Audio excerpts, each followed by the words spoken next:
Hey there, welcome back to another video. This time it is a review of a film that was requested for me to review by a Facebook friend of mine named Angel. He asked me to check out this film, Baby, Secret of the Lost Legend. Now, this is a 1985 film that was one of the first films that Disney released under their Touchstone Pictures label. And they put a lot of faith into this project. They thought they had a massive hit on their hands. And it's evidenced by the gigantic advertising blitz. This film was advertised in your regular publications, like in magazines and in newspapers, but it was also given a ton of merchandise. There were coloring books, there were storybooks, there was even Baby Secret of the Lost Legend trading cards. Disney clearly thought that this was going to be the big hit that was going to really put Touchstone Pictures on the map, but it was Splash that would really do that. And Splash came out, I believe Splash came out before. So this was one of the first, but not the first. Yeah, Splash came out in 1984 and was a surprise hit. So I think Disney thought they were going to have a similar sort of thing, because Splash was a film that was a appealing movie for audiences of all ages, for adults and for children.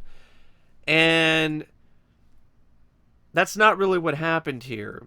It came out in March 22nd of 1985. It made $14.9 million, which isn't necessarily a bad number, but the budget of the film is nowhere to be found, and I'm guessing that the film cost probably just about as much to make, if not more than that, considering the absolutely immense undertaking that was the visual effects and practical effects of the film, with the dino suits and with the dinosaur puppets and all these other things, and shooting it on location. I believe it was on the Ivory Coast.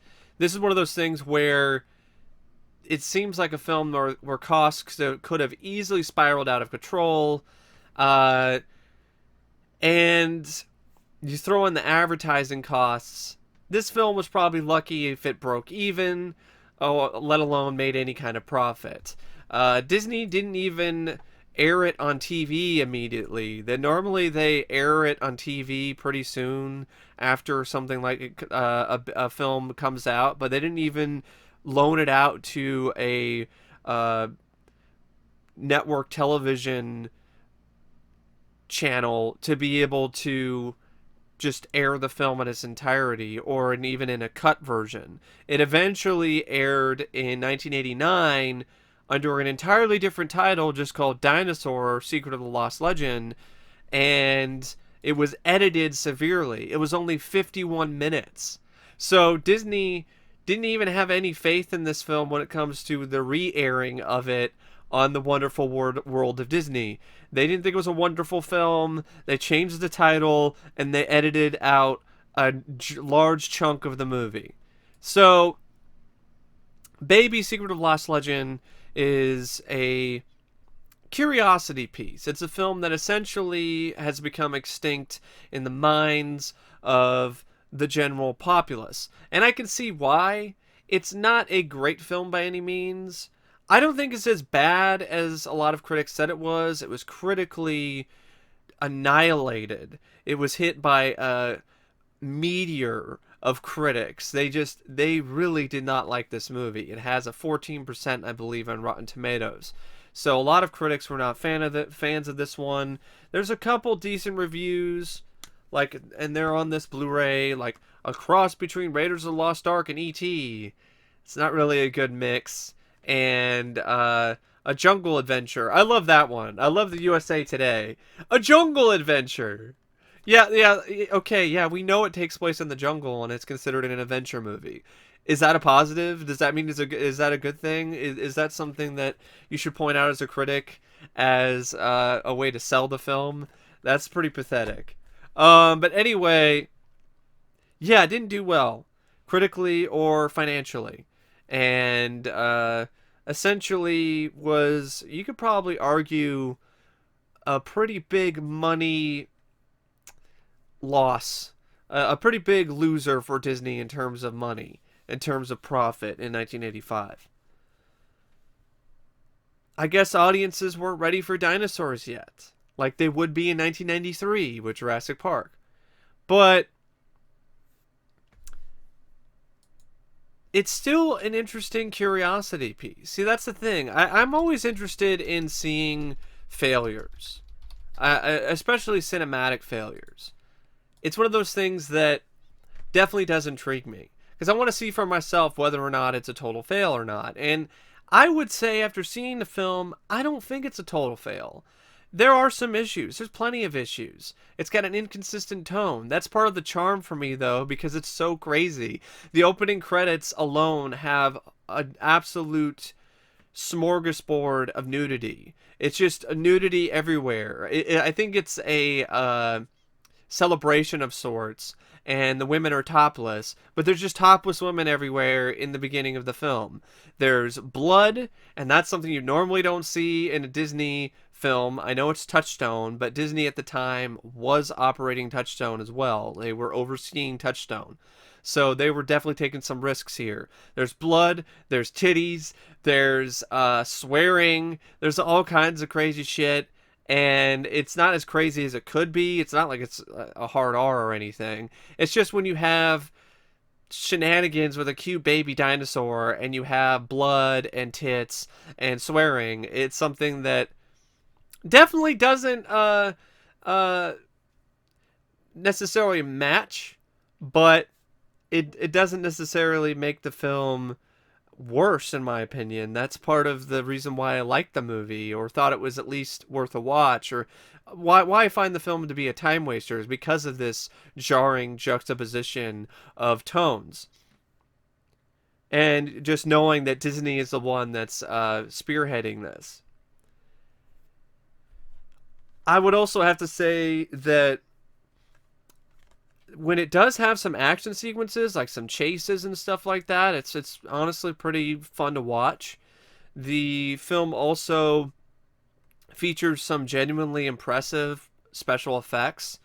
And nowadays, and even back then, it got a lot of shit for having bad effects or something. But there's a lot of moments in this where the effects really do hold up. A lot of them are the ones where they use rotoscoping and miniatures and I think it was more like puppets and things like that. Full-size animatronic puppets. They could barely move for particular sequences with the dinosaurs. And the ones that don't hold up that well are some of the optical effects, some of the effects of the dinosaur puppet, which is controlled by two different actors who were crunched inside of this suit. And some of the effects with that doesn't hold up that well because you can tell that it's fake.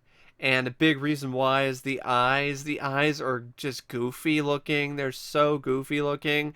And the dino guy, the guy who was hired to do the dinosaur effects, he himself was not pleased with the eyes. He thought that they needed to be more realistic and lifelike, and what was provided was substandard and was ridiculous. And he was right. It was ridiculous, and it did hurt the immersion or the believability of Baby, this character, that the film was so, the film was hinging on this character of Baby, this dinosaur, and it just wasn't that convincing. And a large part it's because of the stupid looking eyes. They don't look like anything you'd see from a dinosaur. They look like something out of a cartoon. I have to say this, the actors who were inside the baby suit, I want to give them a lot of credit because they went through hell. They were inside this suit with no air conditioning on location in the Ivory Coast somewhere with degrees that were just in the sweltering 100-degree temperatures. They were real troopers going through the water and dealing with the uncomfortable, painful suit that they were in. So I gotta give them huge kudos for what they accomplished. Also, they were effectively blind, and it was just smelly and nasty, and all around just a really difficult job. And the director, Bill L. Norton, this was his first ever foray into this type of movie, into this big budget adventure movie. And you can kind of tell it's in some ways, but in other ways I think he does fine. I don't think the direction is a problem here, especially when it comes to the climax with the motorcycle chase and a few other climactic moments. I feel the direction was fine, and I don't think he did a bad job or anything like that.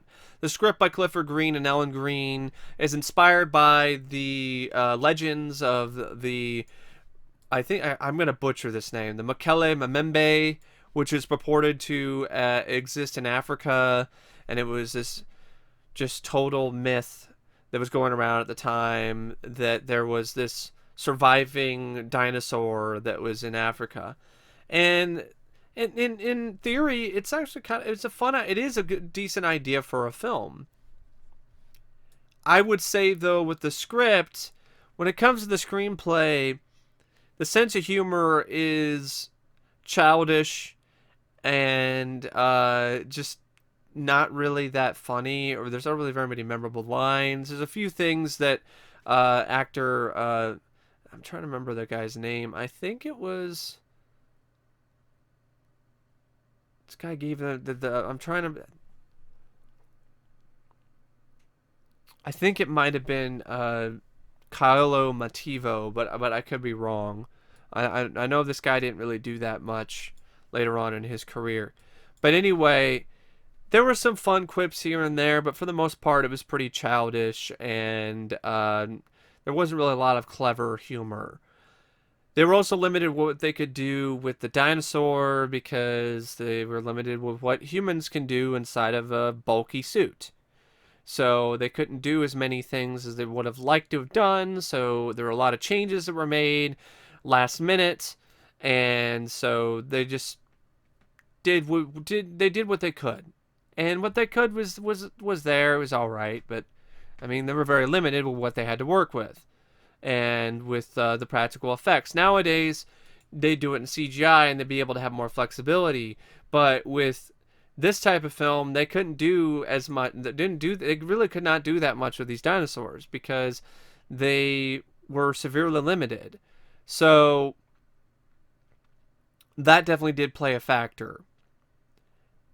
And I would say, character-wise, it's a very weak film. That's one of the problems with the movie for me, is that the characters just really don't really grab your attention. They're just along for the ride, and you want more than that from a adventure. You want likable characters that are charismatic and entertaining to watch. And I didn't really feel that William Katt and Sean Young were really that entertaining or charismatic. I didn't feel they had chemistry with one another, and they're supposed to be a couple, so that didn't really help.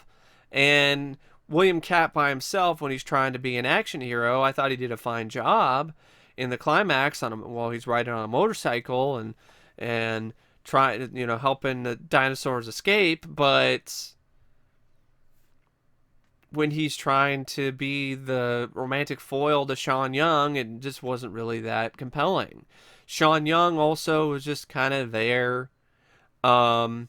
Maybe it's not maybe it's not entirely their fault. Maybe it's more of the writing. Maybe it's more of the screenplay being at fault than the actors.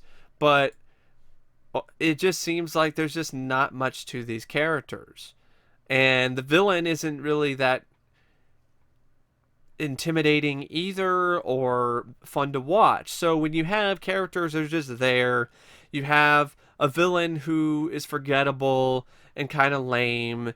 Then you just have a film that's just kind of just resting on its laurels and relying upon special effects that at times aren't so special, and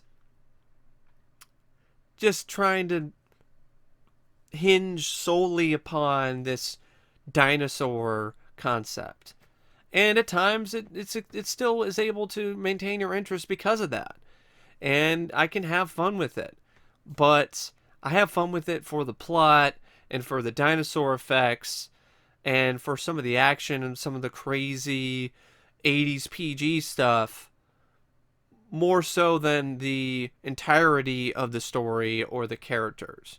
If this had stronger characters and a much better villain, this could be a legitimately good film. As it is, it's just there. It's just an average film. It really is. It's an average film. It's an average adventure movie.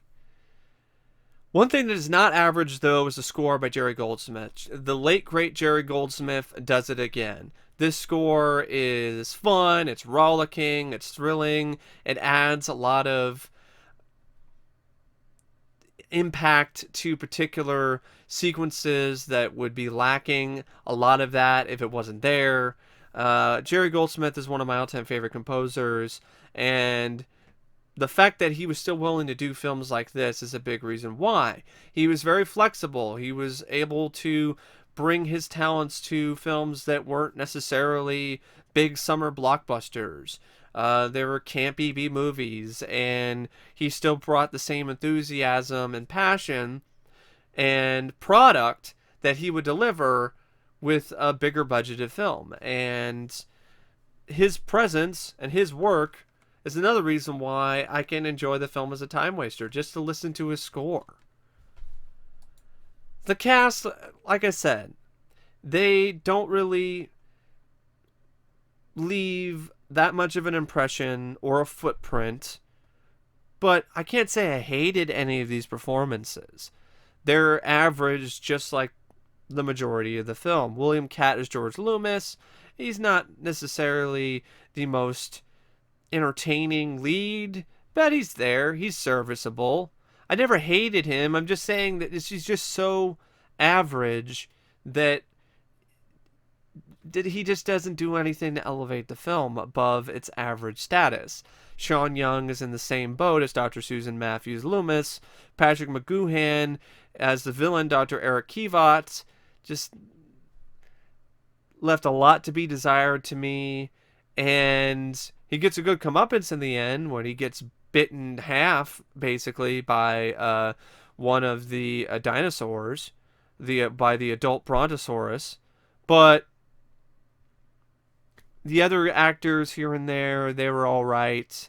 I don't know the exact guy's name. The actor's name it's not coming to me, but I believe it was. I do believe it was Kyalo Mativo who plays Sefu, and he was this pilot who led William Katt and Sean Young into the jungle and so on and so forth. And yeah, he was essentially the guy who was there to say some one-liners, and he had personality. So that's why I liked his character. He had personality. He had chutzpah, he had some charm to him, unlike the protagonists that were pretty charmless.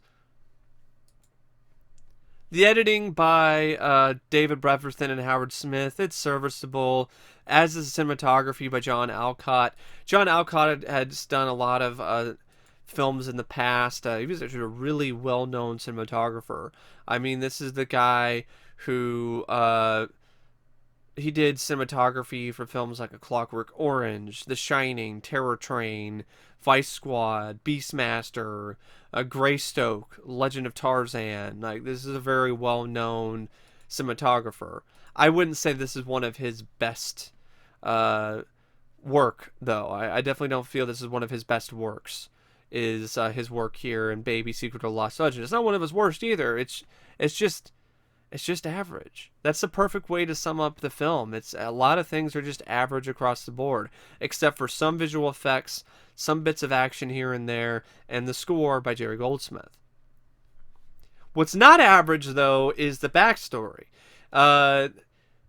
Baby Secret of Lost Legend has a behind-the-scenes backstory that is incredibly fascinating and interesting and full of all kinds of crazy shit. I found out all of this stuff thanks to an article in Cinefex magazine. I highly recommend you track down that issue if you can. I'm trying to remember the exact issue number. It's not coming to my head right now, but you should be able to look it up by looking for Baby Secret of the Lost Legends and effects, and it should pop up somewhere. Now, this article gave you all the basic normal stuff you get in a Cinefex article, telling you about the details, about how they made certain effects, and so on and so forth. But it also gave you a glimpse into the hellish production of this film. They shot it in the Ivory Coast, which was a climactic nightmare. It was a climate. The climate was a nightmare for the dinosaur suit. It was hot, it was humid, it was sweaty, and it caused the suit to deteriorate a lot faster than the filmmakers would have liked, and the effects crew, so they had to constantly be touching up this suit. There's even times where they had to be touching it up in the middle of the night. It's like after midnight, and they can't see shit, and they have to use flashlights in order to keep touching up this suit. I mean, the cast and crew for this film, they went through hell and then some. Particularly, like I was mentioning earlier, I think I mentioned them earlier. The actors who were in the suits, the baby dinosaur suits, they had it the worst of all, and there was a very intriguing and ironic omen that happened on the first day of shooting with the baby suits. First off, the suits ended up getting lost, and the filmmakers and producers didn't know where they were. They tried to contact some people, didn't know what was going on. Finally, the person who had the suits arrived late on location, and his reasoning was just ludicrous. He said, I got lost, so I decided to take a nap. And that's why he was late, and that's why they didn't get the suits on time, and that's just the beginning of this bad omen on the first day of shooting with the suits. Okay, because if that's not bad enough, they get the suits, they get the actors inside the baby dinosaur suits. The actors realize there's no air conditioning in the suit because they can't get it to work. They are still trying to figure out communication, how they're going to be able to communicate with the director or the second unit guy, and they're not really doing that well. And once the cameras start rolling, the first shot that they shot of the actors in the dinosaur suits is of these actors stumbling forwards and slamming headfirst into a tree. So, I mean, that's a total omen right there. You could just sum up Baby Secret of Lost Legends' place in pop culture and in the box office and with critics with that one image of the people in the baby suit just slamming headfirst into a tree. But I swear to you, it gets even nuttier. It gets crazier, folks, because they had to actually desacralize a lake. The natives at this location, they did not want the producers and the filmmakers and the cast and crew of the film to shoot at this particular lake because they felt it was sacred. So, in order for shooting to be okay, they devised this deal with the producers and with Disney that they would give them something in return, so they would desacralize the lake for a period of a year or so. So they would be able to shoot the sequences on the lake with the dinosaur on a raft and all this other stuff. It's very, very paramount and important particular shooting location for the film. And what they asked for is some of your typical sort of things like food and some rice and some other things. But there's a very peculiar thing that they asked for. They asked for a size 13 pair of shoes. And so Disney paid all of this. They paid for the rice. They paid for all this other stuff. The payments to the tribesmen so they could desacralize the lake, and they paid for the tribesmen's new shoes. They paid for probably the tribe's leader his new shoe. He needed a new pair of shoes, so he's like, you know what? I'm just gonna act like we need something from you in order for us to desacralize the lake. I wouldn't even be surprised if the lake wasn't even really that sacred. The guy just wanted a new pair of shoes. And so he made up this shit. Disney was like, we don't want to deal with any more shit. This film's over budget. It's crazy. Fine. We'll pay for a new pair of shoes. We can afford it. We're Disney. We got it. We just want to get this film in the can and hope and pray that we get some profit out of it. And it really did feel like this shoot was cursed or something, even after that, because they were shooting sequences in what the cast and crew lovingly called the Destruction Village, because in the climax there's this village that's just getting blown up right and left with explosions and gunplay and whatnot and so on and so forth as a distraction, so our heroes can rescue the dinosaurs from the bad guys. And so in this destruction village, they built these huts. Well, before they started shooting, they had to make sure and double check these huts because it was so hot outside that the snakes that were in the vicinity, these deadly poisonous snakes, I believe they're mambas, they were hiding under the huts. They were hiding in the huts. So before they could really start shooting anything, they had to double check and make sure there weren't any deadly poisonous snakes in the area. So and then they shot in a jungle that apparently was a hideout for a notorious group of bandits. But thankfully they had some good fortune for once, and the bandits weren't there. So yeah, I just had to share these stories. Because they're fun, they're fascinating, they're crazy, and this is the type of stuff that deserves to be known. More people need to know about the crazy behind-the-scenes stories on the set of Baby Secret of the Lost Legend.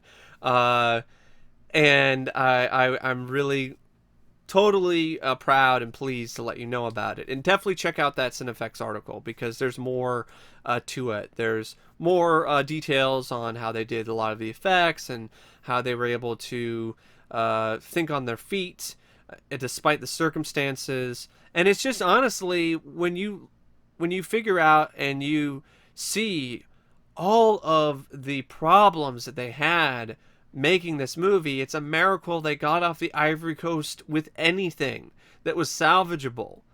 So yeah, it gives you a newfound respect for the film too, considering everything that was put into it. And it's for a film that's essentially been forgotten about and is considered extinct by many. But I think it's worth unearthing for at least one watch. Keep this in mind, it's a film of its time. If you're one of those who's be like, if the effects are terrible, it's awful, the effects are so much better nowadays. Keep in mind, this is prior to Jurassic Park. Things weren't as fleshed out yet when it came to practical effects for dinosaurs.